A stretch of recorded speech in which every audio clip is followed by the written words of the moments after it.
Now we're recording. Hi, everyone. Thank you for joining my workshop today on how to manage holiday stress. Please get out a pen and a paper because this is going to be interactive, a few pieces of paper because this is going to be interactive. You are going to tap into your own inner wisdom to find peace this holiday season. Are you ready? Okay. Okay, I am trying to page down and it won't page down. Let's try to get this to page down. There we go. The goal today is to get you from feeling like this, which is on the left side. The woman looks totally overwhelmed, freaked out, just in a world of hurt and stress over the holidays and all the to-dos, to feeling more like the picture on the right, which is, oh my goodness, she looks peaceful and calm and like she's just enjoying a breath, fresh air, and taking in all of her surroundings with her senses.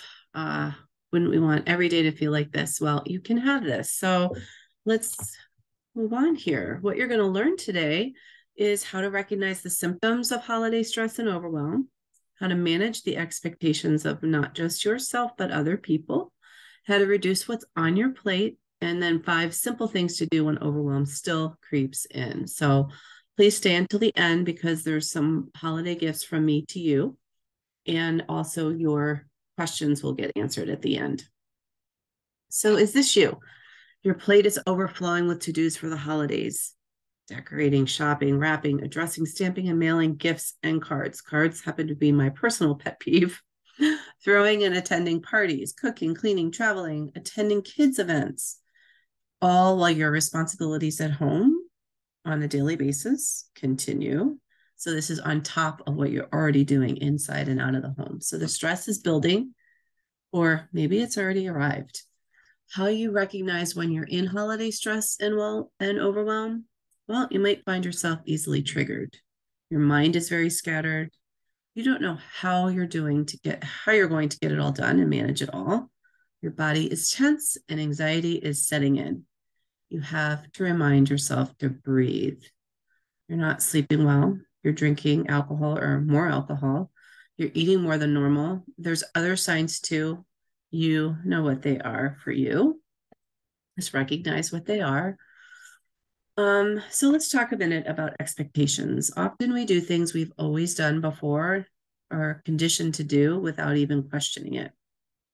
Examples might be over the holidays, your family is always the one to travel to see the other people. So travel is a burden, or the opposite could be hard for you, which is they come to you because then you have to have the clean house and the linens clean on the beds and all the food and all the things. So either or, you host a big party annually versus taking a year off. You cook for these big family events versus outsourcing, requesting help, or even delegating help. You buy for everyone in the family versus picking names of who to buy for, or only buying for the kids, or getting help shopping.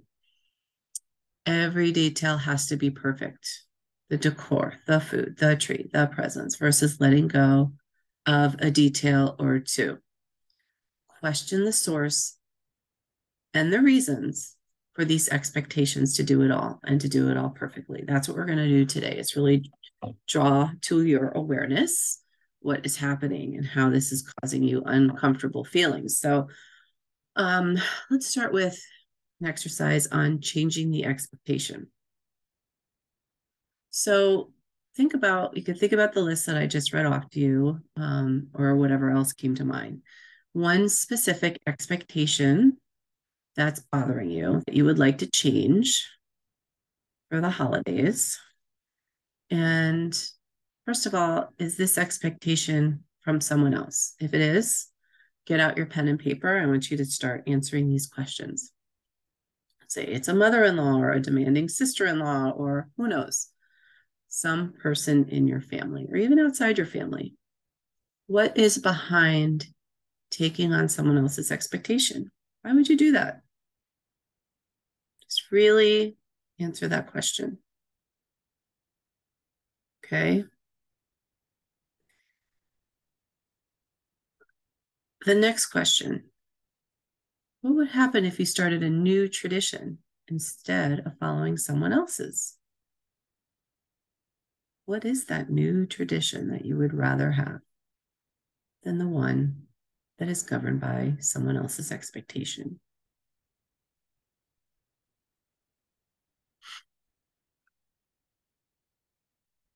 When you think about that, starting a new tradition and maybe having that conversation with the other person that you're changing things, what feelings come up for you? That might be uncomfortable, uneasy, confrontational.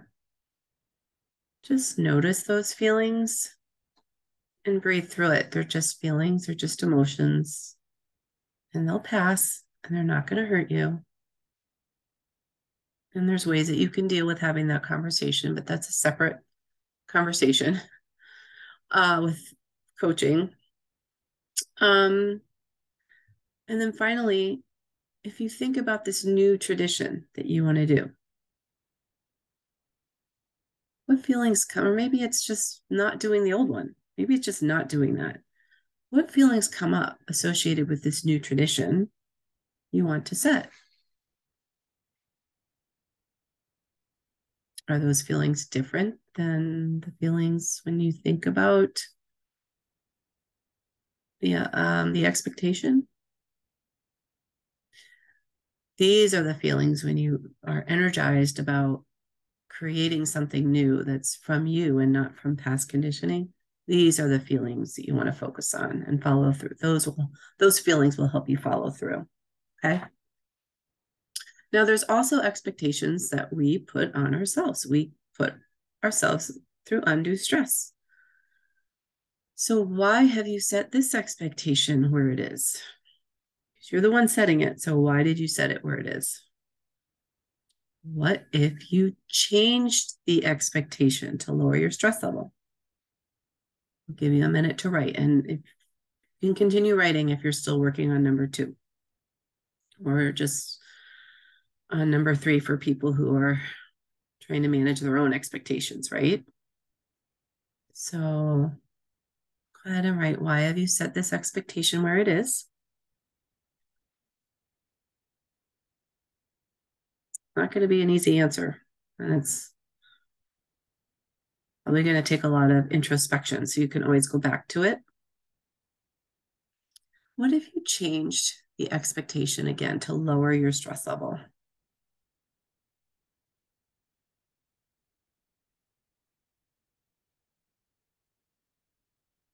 What are all the possibilities? And what would that look like? Your new expectation.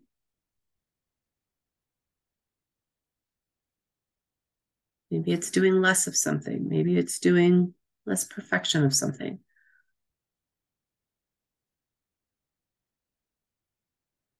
How would that make you feel?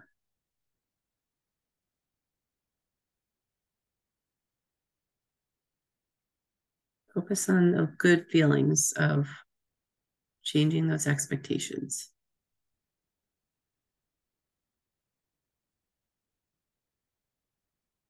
Okay, everyone good? All right, let's go to the next slide. I'm happy to answer questions that you have at the end. Okay, well, then we're going to do an exercise of reducing what's on your plate. We talked about your overflowing plate, all those to-dos. So please take a minute to write down all the holiday to-dos that are running around your mind right now in your brain. Okay, I'm going to do this along with you.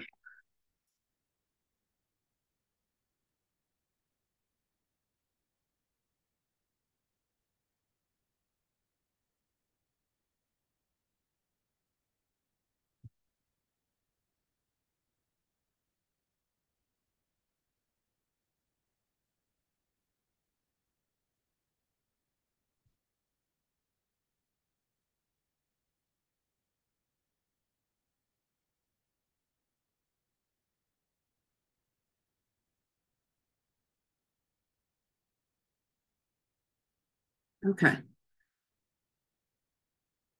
Hopefully you have at least 10 things on your list right now. Keep going if you want. Now, number these from starting with number 1 as being the most important. Like can't change it, won't change it. It has to happen.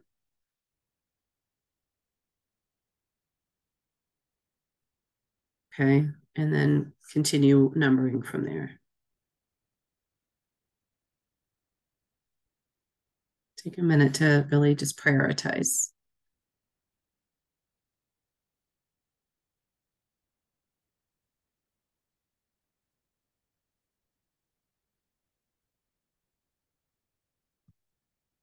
Okay, now review the bottom 20 to 25% of your list. So if you wrote 20 things down, take the bottom 4 or 5 that are numbered 15 through 20, or maybe it's numbered 7 through 10.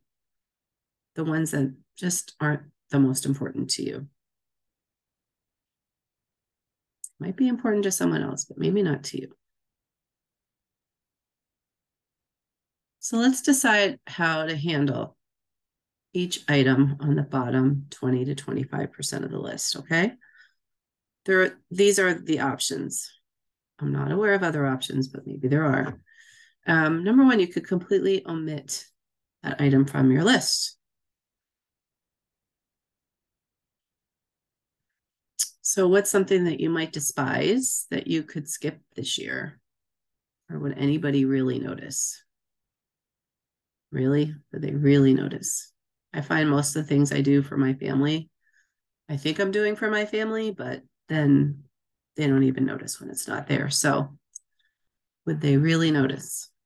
Except if obviously the elf on the shelf, that would be noticed if he didn't show up. But and presents under the tree. Anyway, the second option for the bottom portion of your list, could you delegate or outsource this item?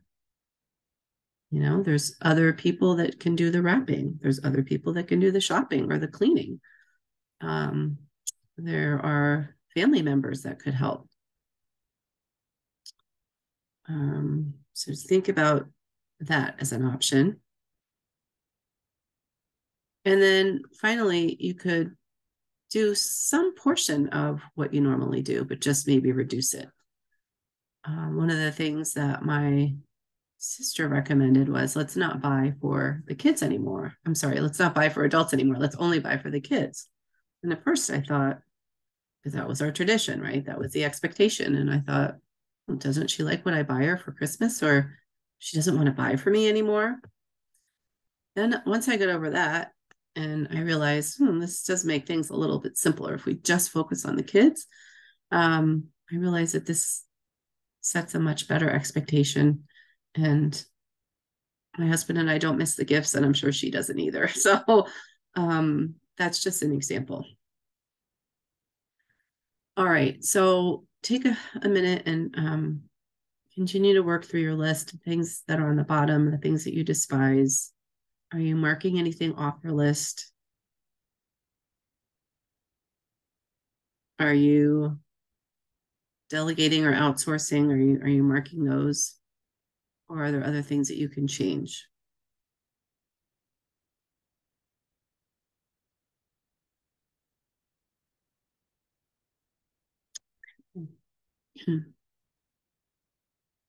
All right. And as more invitations come up over the holiday season, things that aren't already on your list, the question is, are you prepared to say, no, thank you, if you really don't want to go, or if you really don't want to do something?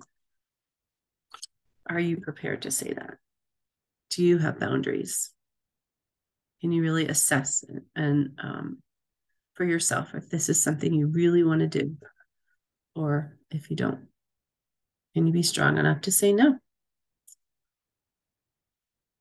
Okay.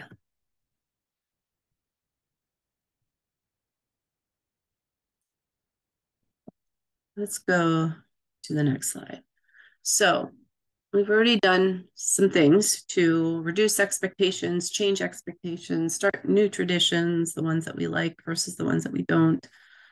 Maybe take some things off your plate, reduce or delegate. What if overwhelm still creeps in?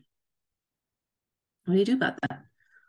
Well, here are 5 simple things that you can do, starting with when you're in the moment and you feel overwhelmed. And maybe it shows up as you forget to breathe. That happens to me sometimes. That recognize that, and it's time to calm and center yourself. I call it a 1-minute retreat. Isolate yourself from the chaos. So if you can get outside, that's highly recommended to get out in the sunshine or the elements or just get some fresh air if possible. Close your eyes and take 5 really deep breaths. And I used to like to count when I do it so I don't rush it. This is important because this is going to calm your nervous system and bring you back into the present moment. And just calm yourself, calm your body, calm your mind. So let's practice. We're going to do the 5 deep breaths. Ready? Close your eyes. Pretend you're outside. 4. Hold it for 2. Let go for 6. Completely emptying your belly of air. That's the most important part. Number 2. Hold it. Let it go.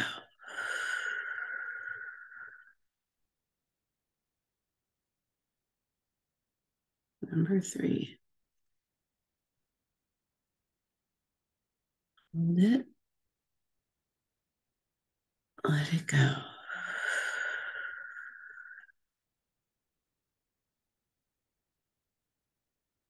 Number 4. In. Hold it. Let it go for 6.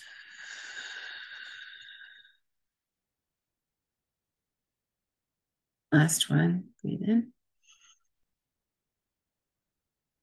Hold. Let it go.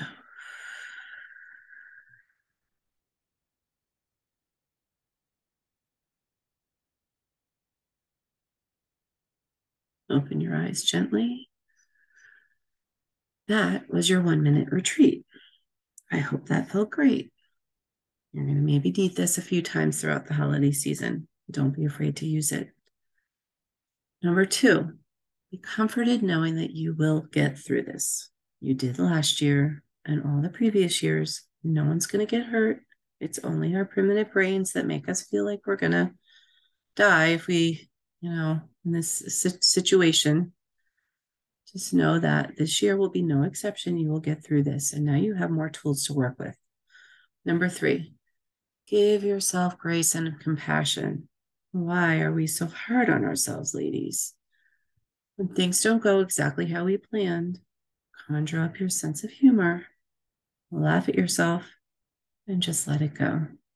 I know it's easier said than done, because this is not how we were raised, and this is not how we were groomed. But please give yourself grace. And you'll find that if you can do that to yourself, then it'll be much easier for you to offer that to other people as well. Number 4, take care of yourself. Make time every day to nourish yourself with healthy food, with water, with exercise, and with sleep. Be more dog-like. When you think about it, that's really what they do. They eat, they drink, they exercise and play, and they sleep. Take these essentials on as your duty, your number 1 duty this Christmas season or holiday season. Finally, a really great option and a great tool to bring things to your awareness, which you already did today. So congratulations, is to journal and write down all your thoughts. So if you're finding the stress, just take a few minutes, write down your thoughts, especially the negative ones, notice those, and know that you can replace those. You have the option. You don't have to hold on to those negative thoughts. You can replace them with thoughts that serve you better. And here's the question I want you to ask yourself. For every negative thought, what would a friend say to console you at this time of need? So if you're saying to yourself, I burnt dinner, or I forgot to, put out the flower arrangement or whatever it is that you're beating yourself up for, what would a friend say to you? And I want you to write that answer down for all those negative things you're saying to yourself. It might be a different one for each negative thought, but I want you to write one down right now. What comes to mind? What would a friend say to you with this scenario that came to mind that you need consolation for?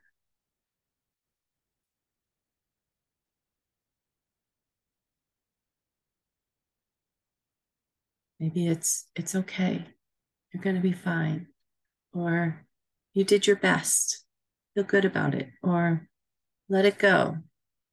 Or everyone's having a great time. Don't worry about it. Whatever that one phrase or sentence is, circle it. Circle it. Write it on Post-it notes, put it around the house, whatever it is you need to do to remind yourself that it really is going to be okay and to be a friend to yourself. That might be another great tool for you to find some peace and calm this holiday season.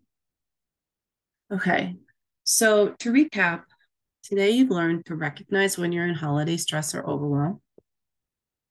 You're now aware of expectations, whether you're your own or someone else's, and how to manage them. You've reduced what's on your plate, delegated, or just omitted it.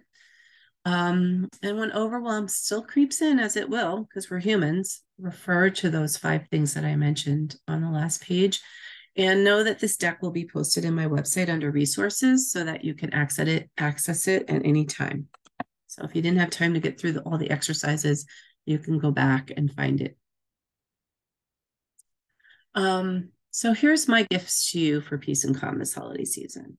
Number 1, I'm offering a free 45-minute coaching session. So if anything maybe came up for you today that is uncomfortable or you just need help sorting through, I'm available to you until 12/19 for free. You can sign up by either emailing me or going to my website to the holiday free gifts page, and you'll see where you can book there. There's limited spots available, so I recommend doing it quickly. And secondly, my other offer to you is an introductory coaching package. So if you've never done coaching before and you want to try a very small dose of it, 3 sessions are now $300 if you buy by December 14th. You just email me and I'll get you started on that. Finally, there will be additional Lunch and Learn workshops coming up. So each Wednesday for the next 2 weeks. The next Wednesday, will be Managing Family Dynamics During the Holidays. And the one after that will be Manifesting Peace and Calm this holiday season. So we'll do an exercise accessing your future self who already survived the holidays. So that'll be a lot of fun. I hope that and you can register, by the way, for those workshops on my website at www.expandyourpossibilities.net/holiday 2022 free gifts. This is the vision I hold for you. I know that you can find these moments of peace and calm throughout the holiday season. You have the tools now to do it. You have the wisdom now to do it. And you're the one who's accountable for you and your own well-being. So I really hope that you find it within you to tap into some of these tools when you need them. And know that I'm here for you if you need more support. I want to thank you very, very much for being with me today. And at this moment, I welcome any feedback or questions that you might have.